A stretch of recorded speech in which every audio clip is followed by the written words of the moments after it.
Shalom Ibu Bapak yang dikasihi Tuhan. Mari kita mengambil waktu teduh sejenak dengan secara teratur di jam-jam yang telah kita nikmati setiap malam untuk menikmati sapaan kasih dan ketukan cinta Tuhan yang pada malam ini kita merenungkan firman Tuhan dalam satu tema pengajaran yang mengatakan senantiasa terjamin. Yohanes 10 ayat 27 mengatakan, domba-dombaku mendengarkan suaraku dan aku mengenal mereka dan mereka mengikut aku.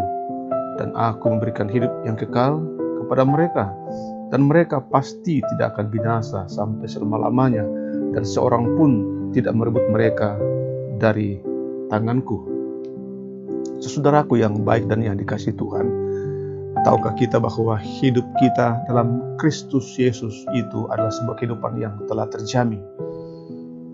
Jelas tidak ada keraguan mengenai hal itu. Alkitab menandaskan begitu baik, begitu sempurna. Yesus mengatakan akan hal itu. Sekalipun demikian, iblis masih akan terus berusaha membuat kita meragukannya. Hidup yang dianugerahkan Kristus itu kekal sifatnya. Yohanes 5 ayat 24. Dia berjanji tidak akan pernah meninggalkan atau membiarkan kehidupan kita dalam pergumulan seorang diri. Ibrani 13 ayat 5. Di dalam Dia tidak ada yang bisa memisahkan kehidupan kita dari kasih Allah. Kepada jemaat yang di Roma, hal itu ditegaskan melalui Roma pasal 8 ayat 39. Memang berbagai pencobaan, beraneka ragam penganiayaan yang akan kita jumpai, yang akan datang. Namun di dalam genggamannya, tidak ada yang dapat merampas kita dari tangannya itu. Itu lebih dikuatkan dalam lanjutan bacaan kita, Yohanes 10 ayat 28 dan 9. Kesetiaan Tuhan tidak diragukan lagi. Iman kita tentu saja penting. Iman yang mengalahkan dunia. Kita bisa baca itu dalam pertama Yohanes pasal 5 ayat 4. Kita digenggam ketika kita memegangnya. Sekali lagi, kita dipegang ketika kita memegangnya.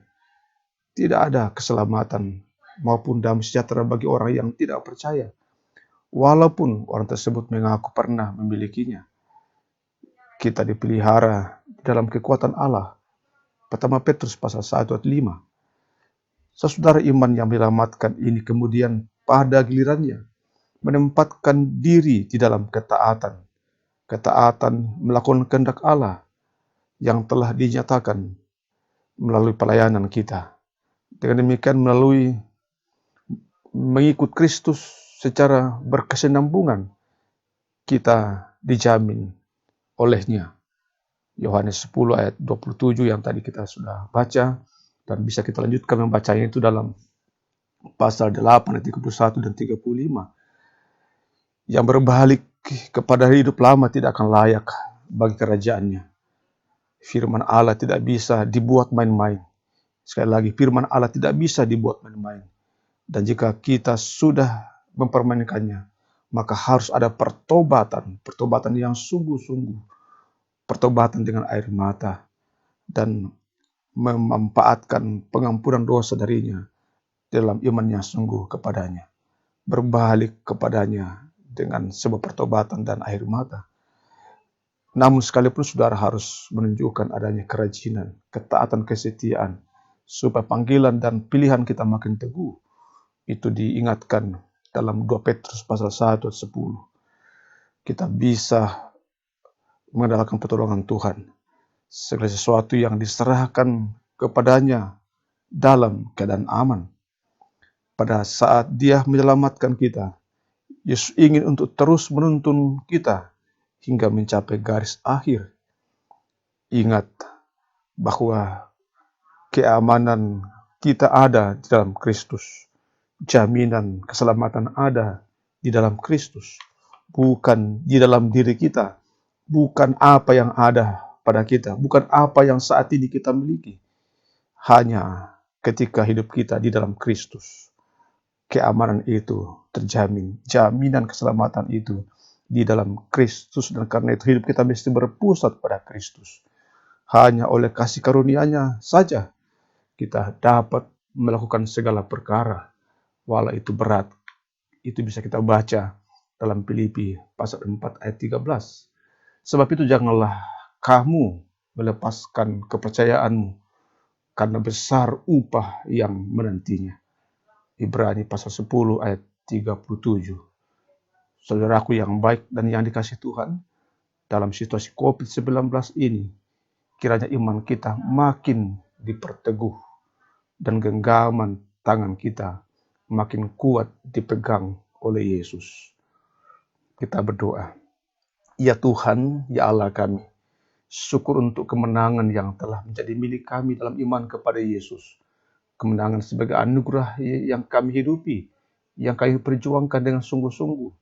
Kami tidak boleh dikalahkan oleh tantangan, perjuangan dan pelayanan hingga kerja serta usaha yang telah kami lalui hari ini mengingatkan kami tentang kemahakuasaan Tuhan, kebesaran Tuhan.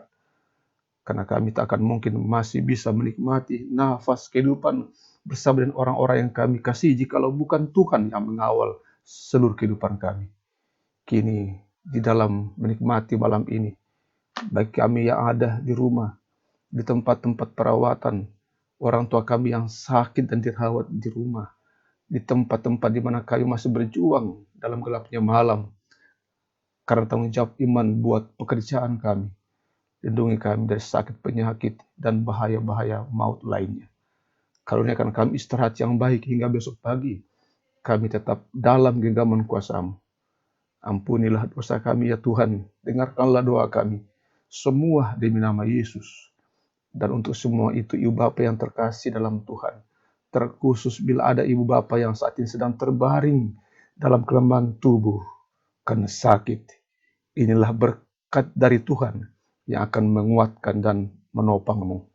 Tuhan memberkati engkau dan melindungi engkau. Tuhan menyinari engkau dengan wajah-Nya dan memberi engkau kasih karunia. Tuhan menghadapkan wajah-Nya kepadamu dan memberi engkau damai sejahtera. Amin. Demikian sapaan kasih dan ketukan cinta Tuhan malam ini. Soli Deo Gloria.